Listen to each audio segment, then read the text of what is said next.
Hi, welcome to RideAlongside. Today I am riding the Trek 1120.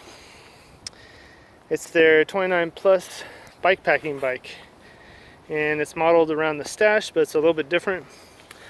I put up an article when the 1120 first came out, and I was pretty interested in it. It's got a carbon fork with these triple braze-ons for bikepacking accessories. It's also got the triple braze-ons on the down tube there and on the top of the down tube as well, and a regular water bottle mount there. It's got the elevated chainstay and the Boost 148 spacing on the rear wheel like the Stache, and it's even single speed compatible, as you can see, with the Stranglehold dropout system.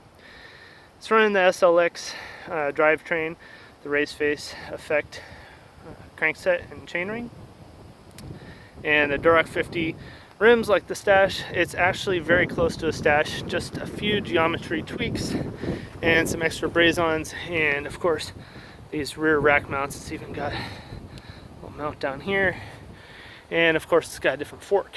It also has these different handlebars that are pretty comfortable actually, and then it has the SRAM level brakes, which I'm not too much of a fan of, but it has this handlebar bag mount system.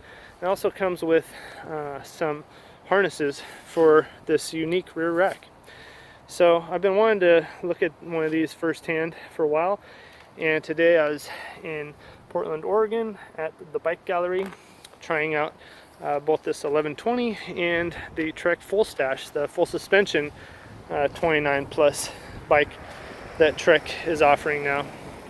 And one thing that's pretty interesting is that they include this dropper post, and it's a Bontrager dropper post, but the cool thing about it is that you can actually carry your gear back on this rack with the harnesses, kind of having two stuff sacks back there instead of having the one saddlebag, large saddlebag coming off the back with a rigid post, which is what I've always run when bikepacking.